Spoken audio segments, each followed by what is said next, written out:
खमा गणिसा, जय माँ काली। वैसे तो मैंने सोचा था कि स्टूडेंट्स होंगे, बट यहाँ तो सभी मेरे से बहुत बड़े बड़े हैं। तो मैं जो स्पीच रेडी करके आई थी वो स्टूडेंट्स के अकॉर्डिंग करके आई थी। अब वो मैं कहूँगी तो मतलब वो यहाँ इतना धमाका नहीं मचा पाएगी, तो मुझे खुद को पर्सनली रेडी करनी पड़ेगी। यहाँ खड़े खड़े मैं सोच रही थी बैठी बैठी कि मैं क्या बोलूँगी क्या बोलूँगी क्या बोलूँगी। सबसे पहले तो जो मेरे से बड़े हैं उन सभी को मेरी तरफ से धोख आशीर्वाद दे देना वहीं से। मुझसे जो छोटे हैं उन्हें मेरा प्यार, और हुक्म ने मेरे को यहाँ मौका दिया आने का, उसके लिए मैं तहे दिल से शुक्रिया अदा करती हूँ उनका। बाकी मावड़ी की महर जो वो चाहे। तो सबसे पहले वंदे वंदे, हाँ 26 जनवरी है। तो जो स्टूडेंट्स हैं मैं सबसे पहले उनके लिए एक लाइन बोल देती हूँ जो कि हमेशा से मैं फील करती हुई आई हूँ अपने आप को लेकर, जो मैं मेरे एज के बच्चे देखती हूँ उनको लेकर।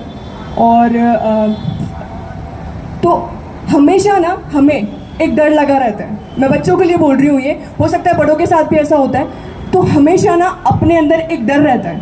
वो डर कौन सा? कि हम हमारे आसपास के जो लोग देख रहे हैं ना वो बहुत ही तेज़ी से हमसे आगे निकल रहे हैं। ऐसा होता है ना।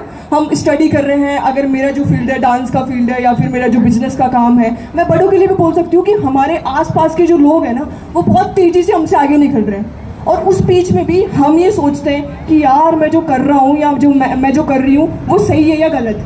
मतलब उसमें भी हम कन्फ्यूज़न में रहते हैं कि मतलब एक तो ये हमसे आगे निकल रहा है और मैं यहाँ खड़ी होकर ये सोच रही हूँ कि यार मैं जो कर रही हूँ वो सही है या गलत। कन्फ्यूज़न में हम लोग हैं। चाहे हम पढ़ाई करें, चाहे कोई बिजनेस करें या फिर किसी भी फील्ड में हो, उसमें हमारे मन में हमारे दिमाग में ये कन्फ्यूज़न रहता है कि मैं जो कर रही हूँ वो सही है या गलत। उसके साथ में घर वालों के ताने कि भाई इतनी बड़ी होगी तेने ब्याह कौन करने के घराड़ा, मैंने रोड़ा करा है, तेरा पापा रोड़ा करा है, तेरा दादा रोड़ा करा है, तेने शादी को नहीं करनी, तेने ब्याह कौन करना। बात सही है, शादी करनी है, ब्याह करना है लड़कियों के लिए, लेकिन उस स्टेज पे आके करना है जहाँ आप अपने आप को खुद अपने दम पर संभाल सके, किसी और पे डिपेंड नहीं होकर। मुझे भी शादी करनी है, लेकिन उस स्टेज पे जाके जहाँ मैं अपने आप को संभाल सकूँ कि कल को मेरे साथ में कुछ गलत हो जाए, मेरा फलाना आदमी मुझे बोल दे कि तू दिखा अरसा है, मेरा तुझसे कोई मतलब नहीं है, तू तो नाचती गाती है, कल को लोग बाग पता नहीं क्या बोलेंगे। उस स्टेज पे मुझे मेरे माँ बाप के पास नहीं जाना पड़े, उस स्टेज पे मेरे पास में इतना इनकम सोर्स हो, इतना मैं कर सकूँ कि मुझे किसी की मदद की ज़रूरत नहीं पड़े, मैं खुद अपने दम पे सब कुछ कर सकूँ। क्योंकि मैंने मेरी माँ को देखा है, मेरी मम्मी को देखा है। वो जब घर में कुछ होता था, आप तो जानते हैं अपने घर में कितनी क्या चीज़ें होती है, तो वो कोने में बैठ के रोते थे। वो क्यों रोते थे? निक्कू तेरा पापा मैंने यहाँ बोल दिया, मैं क्या करूँ। अगर उस वक्त उन्होंने अच्छी पढ़ाई कर ली होती, उनके पास इनकम का अच्छा सोर्स हुआ होता, तो वो रोते नहीं। आई थिंक अपनी ज़िंदगी में कुछ कर लिए होते। तो मैं फिर से अपनी बात पे आती हूँ कि हमें डर लगा रहता है कि हमारी ज़िंदगी के हमारे आसपास के जो लोग हैं, हमारे दोस्त हैं, हमारे कलीग्स हैं जो हमारे साथ में काम कर रहे हैं, वो बहुत ही तेज़ी से हमसे आगे निकल रहे हैं और हम उस जगह खड़े होकर सिर्फ ये सोच रहे हैं कि मैं जो कर रही हूँ वो सही है या गलत है। उसके साथ में घर वालों के ताने, रिश्तेदारों के ताने, दोस्तों के ताने, लोगों का उल्टा सीधा बोलना, हम फ्रस्ट्रेट हो जाते हैं मुझे क्या करना है। और कई बच्चे, कई लोग तो ऐसा कदम उठा लेते हैं कि मुझे अपनी ज़िंदगी ख़त्म करनी है, मुझे नहीं जीना। इतने कमज़ोर हैं हम, उस भगवान के दिए हुए लोग हैं, इतने स्ट्रॉन्ग है, इतने कमज़ोर है कि हम ऐसा कदम उठा रहे हैं कि नहीं मुझे तो अपने आप को ख़त्म ही करना है, मुझे तो जीना ही नहीं है। तो ये तो बहुत दूर की बात है, ये तो अपने दिमाग में आना ही नहीं चाहिए। उस वक्त भी अपने दिमाग को शांत रख के सिर्फ ये सोचना चाहिए। अब आप लोग बोलेंगे भाई जिस पे बीतती है ना उसे ही पता लगता है, तू तो खड़ी खड़ी होकर यहाँ पे भाषण दे रही है, हमारे ऊपर बीत रहा है, हमें पता है क्या हो रहा है। मैं इन सारी स्टेजों से गुजर चुकी हूँ और बहुत आगे निकल चुकी हूँ, सिर्फ ये सोचकर कि मुझे जो मुकाम हासिल करना है ना वो मैं खुद करूँगी, कोई दूसरा नहीं आएगा मुझे देने के लिए, कुछ बोलने के लिए कि मैं हूँ तेरे साथ में।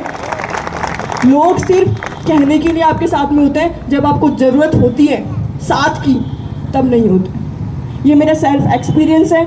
बहुत से लोगों के साथ में ऐसा हुआ भी होगा, बहुत से लोगों के साथ में ऐसा हो भी रहा होगा और बहुत से लोगों के साथ में ऐसा हो भी सकता है।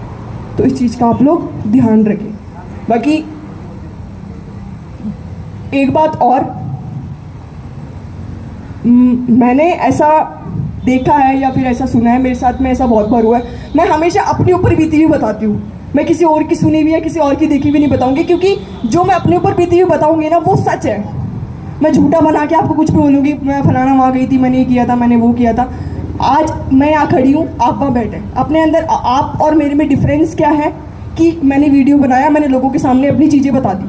आप वहाँ बैठे हैं क्योंकि आपने वीडियो नहीं बनाया, आप वहाँ के वहीं हैं। नहीं, ये मेन डिफरेंस नहीं है।